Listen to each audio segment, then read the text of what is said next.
किसान भाइयों, पिछले सप्ताह आपने मिर्च, बैगन, टमाटर जैसी फसलों में थ्रिप्स के लिए स्प्रे के बारे में पूछा था, क्योंकि सबसे बड़ी समस्या ये आ रही थी कि आप स्प्रे करते हैं, उसके 4 से 5 दिन बाद फिर थ्रिप्स दिखाई देने लगता है और फिर आप स्प्रे करते हैं। ऐसे करते करते आप 5 से 6 स्प्रे कर देते हैं इस थ्रिप्स को कंट्रोल करने के लिए। लेकिन इतने स्प्रे करने के बाद भी ये थ्रिप्स कंट्रोल नहीं होता। पौधे की पत्तियां मुड़ी हुई दिखाई देती है, फूल झड़ने लगते हैं और फल तक नहीं बन पाते हैं। और आप सोचते हैं कि दवाई काम नहीं करती, लेकिन किसान भाइयों, दवाई तो अपना काम करती है, पर ये थ्रिप्स की रेसिस्टेंट पावर कई गुना ज्यादा बढ़ जाती है इस दवाई के प्रति। तो आज के इस वीडियो में मैं आपको एक ऐसे कॉम्बो के बारे में बताने जा रही हूँ जो थ्रिप्स को इस गर्मी के मौसम में प्रभावी रूप से कंट्रोल करेगा ही।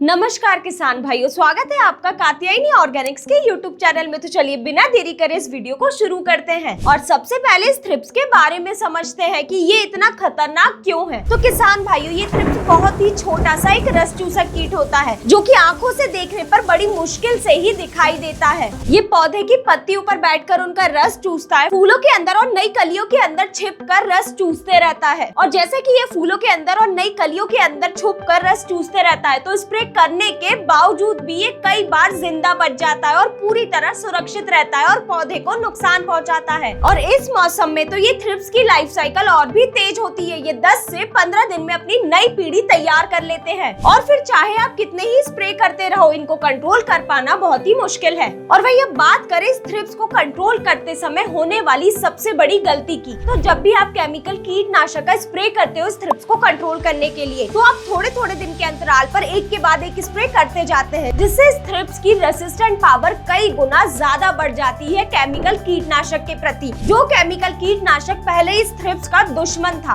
वह धीरे धीरे करके दोस्त बन जाता है। यानी कि इस रासायनिक कीटनाशक का इस थ्रिप्स पर कुछ भी असर नहीं पड़ता है। तो किसान भाइयों, इस थ्रिप्स को कंट्रोल करने का सिंपल सा 2 सॉल्यूशन है, जिसमें से कि पहला, आप ऐसे प्रोडक्ट का उपयोग करो जो ये थ्रिप्स के रेसिस्टेंट पावर को तोड़कर उन्हें कंट्रोल कर पाए। वही दूसरा, साथ ही में आपको ऐसे प्रोडक्ट को उपयोग में लेना है जो ये थ्रिप्स को कंट्रोल करने के साथ साथ वायरस के फैलाव को भी रोके, क्योंकि जब थ्रिप्स पौधे को नुकसान पहुंचाता है तो वह अपने साथ साथ पौधे में मरोड़िया रोग यानी कि लीफ कर्ल वायरस को भी फैलाता है। और किसान भाइयों, जितना नुकसान ये थ्रिप्स नहीं पहुंचाता है फसल को, उससे कई गुना ज्यादा नुकसान ये मरोड़िया रोग फैला देता है फसल में। किसान भाइयों, ये थ्रिप्स सिर्फ पौधे के तमाम भागों का रस नहीं चूसता, बल्कि ये एक वाहक के रूप में भी कार्य करता है। मतलब कि ये एक पौधे पे बैठकर उसका रस चूसता है और फिर जैसे ही उस पौधे का रस चूस के दूसरे पौधे पर जाता है, तो ये अपने साथ साथ मरोड़िया रोग भी लेकर जाता है। और ऐसे ही करते करते पूरे खेत में ये मरोड़िया रोग यानी कि लीफ कर्ल वायरस को फैला देता है। और ये थ्रिप्स द्वारा फैलाए गए लीफ कर्ल वायरस की वजह से पौधे की पत्तियां ऊपर की ओर मुड़ने लगती हैं और पौधे में फूल आना बंद हो जाते हैं। और जिन पौधे में फूल आ चुके हैं वह झड़ने लगते हैं और साथ ही में पैदावार में भारी गिरावट देखने को मिलती है। तो किसान भाइयों, इस समस्या को देखते हुए हमें ऐसे प्रोडक्ट को उपयोग में लेना है जो फसल में थ्रिप्स को तो कंट्रोल करे ही, साथ ही में ये लीफ कर्ल वायरस को फैलने से भी रोके। तो इसीलिए ये एंटीवायरस किट को तैयार किया गया है। इसमें आपको 2 उत्पाद मिलते हैं। पहला है कात्यायनी सर्वशक्ति। ये आधुनिक तरीके द्वारा पौधे के अर्कों से तैयार किया गया प्रभावी कीटनाशक है जो स्प्रे करते ही कॉन्टैक्ट और सिस्टमिक दोनों तरीके से काम करता है। कॉन्टैक्ट एक्शन यानी कि स्प्रे करते ही कीट जैसे ही इस कीटनाशक के संपर्क में आएगा, ये कीटनाशक अपना असर दिखाना शुरू कर देगी और ये कीट कुछ ही समय में कंट्रोल हो जाएगा। और वही सिस्टमिक एक्शन द्वारा स्प्रे करते ही दवाई पौधे की तमाम भागों पर अच्छी तरह फैल जाएगी और फिर जैसे ही ये थ्रिप्स पौधे के किसी भी भाग का रस चूसेगा, ये खाने की प्रक्रिया के जरिए उसके शरीर के अंदर तक चली जाएगी, जिससे थ्रिप्स प्रभावी रूप से कंट्रोल होते हुए दिखाई देंगे आपको। अब बात करते हैं दूसरे उस प्रोडक्ट की जो पौधे में ये वायरस को फैलने से रोके।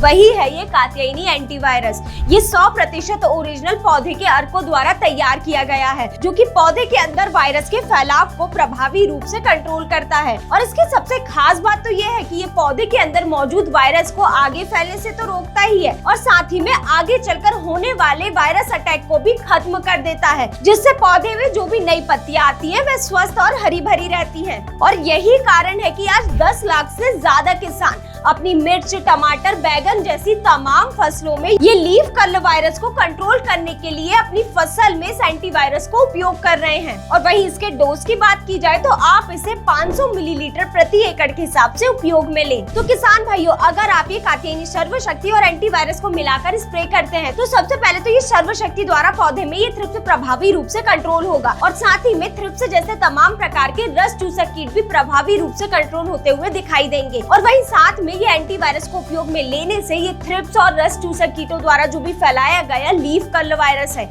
यानी कि ये मरोड़िया रोग, वो भी कंट्रोल होगा ही। तो आप इन दोनों को साथ में मिलाकर ही उपयोग में लें। और वहीं एक जरूरी बात और ध्यान रखें, जब भी आप इन दोनों को मिलाकर स्प्रे करें, आप सुबह या फिर शाम के समय ही करें। अगर आप दोपहर में स्प्रे करते हैं तो आपको दी गई दवा का उतना अच्छा रिजल्ट देखने को नहीं मिलेगा। तो कोशिश करें कि आप सुबह या फिर शाम के समय ही स्प्रे करें। और वहीं पहला स्प्रे देने के 10 दिन बाद आपको दोबारा दूसरा स्प्रे देना होगा, क्योंकि इस समय पर थ्रिप्स की नई पीढ़ी 10 से 15 दिन में तैयार हो जाती है। तो आपको 10 से 15 दिन के अंतराल में दूसरा स्प्रे जरूर देना चाहिए। तो किसान भाइयों, यही थी जानकारी ये थ्रिप्स जैसे तमाम प्रकार के रस चूसक कीट को फसल में कैसे कंट्रोल करें, जिसका सबसे सटीक और प्रभावी समाधान है ये एंटीवायरस किट। तो किसान भाइयों, अगर आपके मन में अभी भी इससे जुड़ा कोई सवाल है तो कमेंट में जरूर पूछें और इस वीडियो को अपने अन्य किसान मित्रों के साथ जरूर शेयर करें। धन्यवाद।